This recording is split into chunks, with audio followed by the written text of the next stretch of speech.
Hey, your X17 is already here. Why not post it on your video? It's not premium enough. Not yet. i9 and 3080. Not premium enough? Wait, let's wait. 2,000 years later. Finally, it's time, the ultimate version of Alienware X17 R1. Not long ago, Dell released a new BIOS for it, fixes and enhancements. We can see the support for MUX Switch. In this BIOS version, press F2 after power on. In this BIOS settings, under Advanced, change this item to Disabled, and we can turn the MUX Switch on the 4K 120Hz version. Alienware X17 R1 will now push its limits. So what is its best performance? After this video, you'll have the answer. Specs first. This X17 has an i9 11980 HK processor, 8 cores, 16 threads, discrete graphics, RTX 3080, 16GB, 165 watts, full version. Dual channel 32GB DDR4 3200 MHz memory, RAID with 2 PM981 at PCI Express 3.0 rate, 2 TB storage space. A 17.3-inch 4K 120Hz IPS display which supports 100% Adobe RGB. The price is about $74,000. Besides these specs, there are many other options, from RTX 3060 and 1080p display to RTX 3080 64GB memory, 4TB SSD, 4K 120Hz or 1080p 360Hz display. Your call. If you have enough money, you can have any specs you want. After specs comes the appearance. X17 still uses the Alienware family design language. Top and bottom cases are white. Display and base panels are black, similar to the M17 series. The thickness is different though. X17 is 20.6 to 21.7mm thick, much thinner than the M series, though the weight is still the same. This one is 3.19 kilos, so it's not lighter than any other gaming laptops. The 330 watts adapter is quite big and weighs about 1.53 kilograms, so it's not really portable. But as for the appearance, I think Alienware is doing well in many ways, such as the lights. The side, logo, power button, and keys all have the Alien FX. Even a touchpad light is back. For light effects, Alienware must be one of the winners. Open it up and take a look. On top is the camera, 16:9 display ratio. The bottom bezel is a bit wide because of the hinge, about 1 inch. We'll test the 4K 120Hz display later. On the base panel, the power button is on the top right corner, an alien's head. There are air intake grills on the top and 2 sides. Full-size arrow keys without keypad. The keyboard uses cherry switches with 1.8mm key travel, larger agitation force, and neat bounce. Feels nice as a whole. Now ports. Most ports are on the back side. One Thunderbolt 4, one USB 3.2 Type-C, 2 USB 3.0 Type-A, one RJ45 port, and one micro SD card reader. There are also HDMI 2.1 and mini DP 1.4 ports. The DC charging port is on the left side, and a 3.5mm audio jack is on the right. These ports are enough for a flagship gaming laptop. However, most ports are on the back, which is inconvenient. Here comes our tests. Display first. This is a 4K 120Hz version. The display panel is from AEO. Different from other wide color gamut displays, the nominal color gamut is 100% Adobe RGB, and the measure volume is 108.1% ARGB, and the coverage is about 99.7% ARGB color accuracy by ARGB standard. Average delta E is 1.21, maximum is 2.28. No color management is available. Oversaturation occurs when displaying its RGB contents. The peak brightness is 517 nit. Full brightness, DC dimming. The black to white response is 9.5 milliseconds and grayscale 14.8 milliseconds, which is good. Overall, the display is of high quality and equipped with the best hardware. It's a pity it doesn't have color management. This is not an issue for gaming. However, for more professional work, color management needs to be done manually. X17 comes with the highest end i9 11980 HK of Intel mobile processors, all with 8 cores and 16 threads. Has higher clock speed over i9 11900H and i7 11800H, reaching 5.0 GHz single core and 4.5 GHz all-core. The TDP has also increased. Single core performance, according to the Cinebench R20, i9 11980 HK reached 620, slightly better than i9 11900H and much better than i7. For multi-core, let's run R20 loop as usual. The first result is higher, 5,284 scores, and then there is a slight fallback, but always above 5,000. Seen from the logs, the power adjustment is radical. In the beginning, the power went straight from 110 watts at 4.2 GHz, then the power was lowered due to the thermal threshold. Then each loop was the same. The power was always above 85 watts and the clock speed around 4.0 GHz. The RTX 3080 has a max power of 165 watts. In benchmarks, it got 12,068 scores in 3D Mark Time Spy, 15,000 scores in FSC, and 7,563 scores in Superposition 1080p, with graphics clock speed at 1600 to 1700 MHz. From detailed logs, in some easy scenarios, the clock speed can reach a limit of 1710 MHz, which means the default value is a bit low. If slightly overclocked, its performance can be better.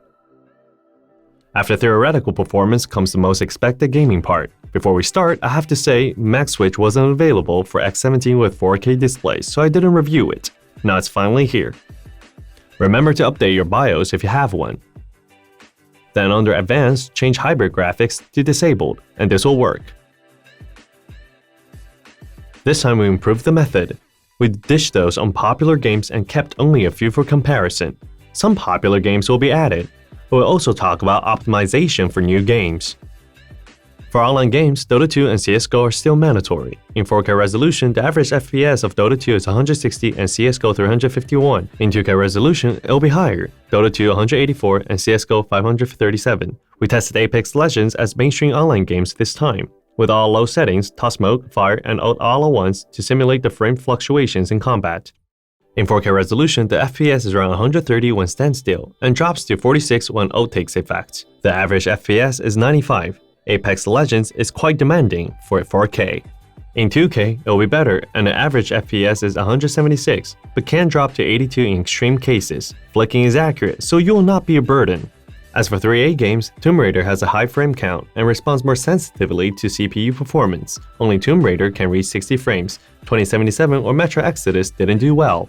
Turned out even 3080 has difficulty running in 3A games in 4K. However, in 2K, Tomb Raider and Metro Exodus can run smoothly, but 2077 needs even lower graphic quality or turn on DLSS, the performance will get better. Besides all 3A games, we also tested Far Cry 6 of Ubisoft. It starts with a big AMD logo, a logo which feels ominous for Nvidia users. It turned out okay though. In 4K without ray tracing, the average frame count is 53. In 2K, 91, less demanding than Metro Exodus or 2077.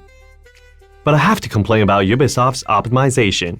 The graphics of this game hasn't improved at all, and it's VRAM hungry. In 4K, the HD texture package requires 11 GB VRAM. 11 GB!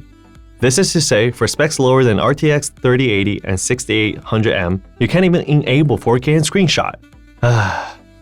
Apart from games, we also tested productivity. The Adobe app scored super high. PS over 1000, AE more than 1200, even PR scored 855. Compared with other gaming laptops, X17's performance is really eye-catching. These are our highest scores ever. The top specs did work. Then Spec View 2020, which reflects industrial software performance. These test items are graphics demanding. We can see the 16 GB VRAM of 3080 is very helpful. X17 has an obvious advantage. After performance, let's assemble it. It's quite complex. First, unscrew the screws at the back and the air exhausts. Also remove the LED strip cables. Then remove the bottom case. The Alienware Classic inverted motherboard is still used, but greatly improved compared to last year's M17. An obvious upgrade is the memory slots in the center. Before the memories are welded. Now they're upgraded. Memory scores are in this pic. Now single memory over 16 GB has 4 bank groups, so there will be no performance degradation. Tier 1 TB SSD from RAID 0, but with the customized 4 PCI Express 3.0s, the rate is not so fast as expected, reaching 6000 plus for continuous reading and 5000 plus writing, and a bonus 230G SLC cache, nothing special. On the bottom is an 87 Wh battery, not upgraded from last year, and the battery life is still short, only 2 hours 14 minutes, just enough for turning it on, so you'd better use it plugged. In terms of thermals, the back of the motherboard has some thermal components. The small heat pipe is for power supply of video card. To see all the thermals assembly, we need to remove other screws. Turn the motherboard over. We can see 4 heat pipes and 4 fans. The heat pipes are much thicker than before, and there are 2 more small fans. The fans are 12 volt 1 ampere, but I doubt they ever run at full speed, otherwise it will be too much. There's a vapor chamber between the heat pipes and the CPU with gallium alloy in between as heat medium. This is much improved than before, actually luxurious in 20mm gaming laptops. Now let's see how it performs.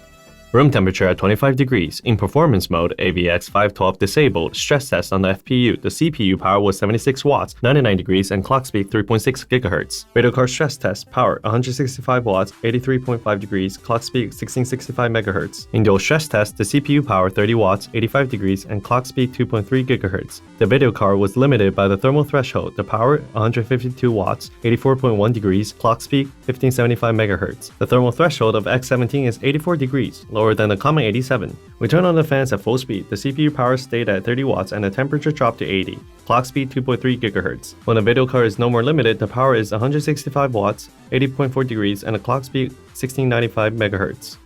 When we cushion up the laptop, the CPU power went up to 45 watts and 84 degrees, while the video card power didn't change, and the temperature lowered to 78.7. Now surface temperatures. In performance mode, the upper center area is really hot, reaching 49.4 degrees. The WASD key is 42, the spacebar 41.6. In hypercooling mode, the temperature dropped quickly, about 4 degrees cooler. In the end, noise. In performance mode, the noise is 50.1 dB, which is quiet among this year's gaming laptops. At full fan speed, the noise went up to 53.4 dB, which is normal. The noise didn't go straight up like some others. For the thermals of this laptop, we should view it from two aspects. On one hand, it delivers 200 watt performance in a 20mm thick body, which is top level. On the other hand, just as other slim gaming laptops, the core and the surface temperatures are high during stress tests, and the 30 and 165 watts power distribution unreasonable. The CPU did not fully perform. Watching until this point, I believe you know now much about it. As usual, I'll summarize 3 pros and cons. Pros. First, in the same size, the thermals are great. Full mobile RTX 3080 in such a slim body, and the thermals were great, which amazed me. Compared with M17's 25 and 135 watts, this is a huge step forward. Second, the 1.8mm mechanical keyboards feels nice. Keyboards are a challenge for slim gaming laptops. Due to limited space, the keyboard has lower priority than performance and scalability. The keyboard is usually set aside. X17 has a long key travel in slim body and has a nice bounce, which is great. Third, high-quality display. As 4K 120Hz panels popularize, Alienware wouldn't be left behind. X17's HD and high refresh rate display has designers' favorite Adobe RGB color gamut and has great color accuracy, good for games, movies, content creation, and browsing. Definitely an all-rounder. These are the pros. However, there are also cons. First, heavy body and adapter. X17 looks pretty thin, and that's why people may mistake its weight. It actually weighs almost 5 kilograms with the adapter, so it's not really portable. The X15 has a 240-watt gallium nitride small adapter, much lighter. I wish Alienware uses it in all series. Second, high surface temperature under heavy load. The performance is great, but the heat insulation is restricted by the slim body. It'll be quite hot for playing 3A games for a long time. If necessary, an external keyboard is recommended. Third, the ports are on the back, which is inconvenient. Due to the 3 air exhausts and 4 fans, the sides are occupied, and the ports have to go to the back. Plugging the mouse on the sides are natural to players, so I think it is unreasonable. After this review, I have so many feelings. I didn't expect that Alienware has made so much progress in gaming laptops. They have put efforts in the X17 series. For example, compared with the mainstream models, it has a 4-fan thermal module and gallium alloy as heat medium, 20mm thick body, upgradable memory, and extra SSD. Performance and scalability are usually drawbacks for slim gaming laptops, but it did great in both aspects, much better than the M series. Of course, as this is Alienware's new mode, I think they can improve in the details, such as more air intake when laid flat and optimizing port layout. For an ultimate flagship, these small flaws must not be neglected. If you want to know more about this laptop and more of its strong competitors, stay tuned to our next video, comparison of 4 flagships. No matter you really want to buy one or just having a look, we'll be waiting for you. If you enjoyed this video, please like and subscribe. If you want to interact with me every day, you can follow us on the official WeChat account. I will talk about a laptop there every day. This laptop may be good or bad, but we only have one single purpose: to share information and provide guidance. This is BIBA Review Studio. I'm Juan. Thank you. Bye.